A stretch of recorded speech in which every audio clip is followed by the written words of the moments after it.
So you have to always think the best and most perfected and loving way that Allah loves me and has written the best for me. That's it. Now I should have answered the call to all the khidmat.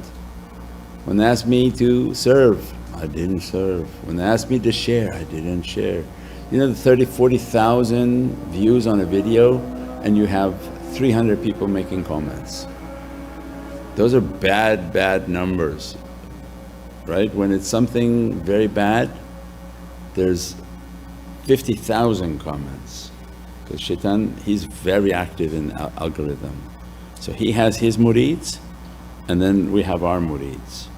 Shaitan's murids on a very inappropriate nasty thing, 50,000 comments, 10 million likes.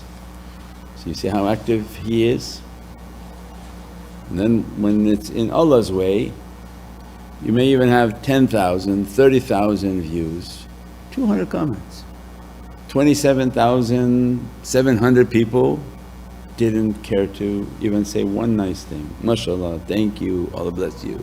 Nothing to help the algorithm. Why? Because 27,700 people have a shaitan on their head saying, just listen, okay you're gonna listen, I'll let you listen to it, but let's go.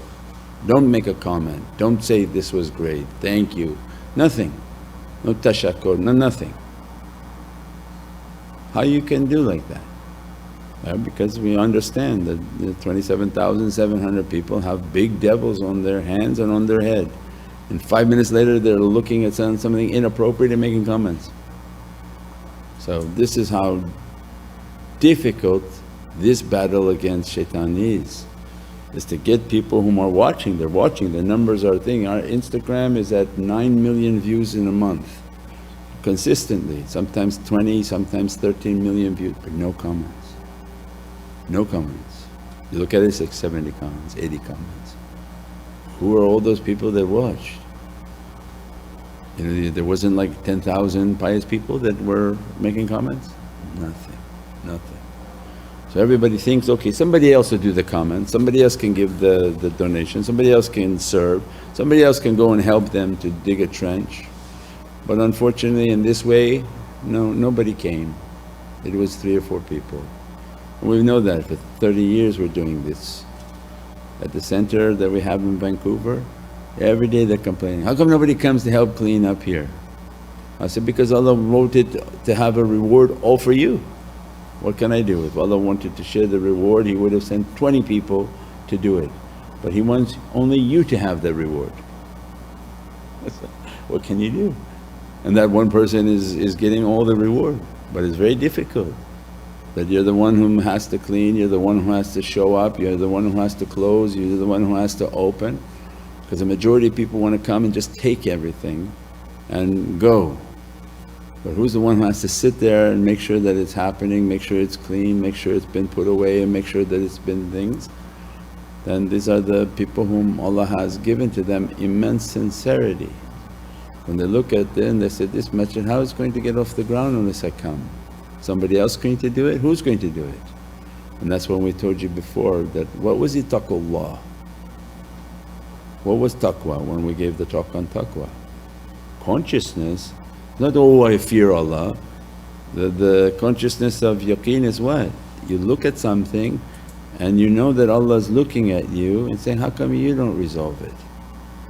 You know, you see something on the thing and you look at trash, oh somebody else will come and get it. That's not a person of taqwa.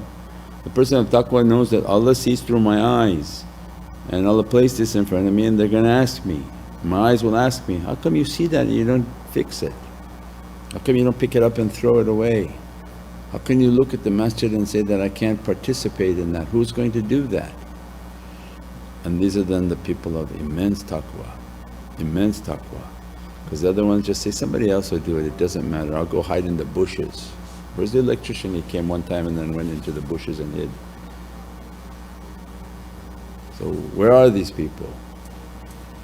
That's the sadness of this path. Everyone think, oh it's going to be so many people with Imam Mahdi. So, oh it's not going to be the people you think, because when the call comes out nobody answers. And this is our life, you know, you do a test lab and you want to see from the test lab what's going to happen. 35 years we're running test labs. We sit at the center in Vancouver and we have big glass doors. We sit in the area to eat with big glass doors to the street, one of the busiest streets in Vancouver. I said, just by looking here on this glass door, it'll give you an understanding of who's going to come in the last days onto the spiritual path. And without a doubt, people would just walk by, look at the glass door, look at us and keep going. And it's a shop for coffee and teas at that time, the doors were open, we didn't have all these cages because of crazy people. But they wouldn't come in, and especially Muslim people. They would look, they see halal, they see all the signs, they look at the glass door and still never come in. Not come in to get anything halal, to find anything. So you see what the nafs and the ego of people are, and you know they're not going to come to Sayyidina Mahdi Salam, they're not going to come to these realities. And then all of a sudden you would see a random person that just come in and say, I love the smell outside, and then would just come right inside. So this path is not easy and it's not for everyone. It has to be from whom Allah put a signal within their heart and their very soul, and they hear it, labbaik Allahumma labbaik. They hear it and they can't stop hearing it, and they come and they serve, but they're very few. It's not the mass. Everyone else thinks, let somebody else do it. No, nobody else is going to do it. So it's the few that come to receive the blessings and the lights and all of the emanations.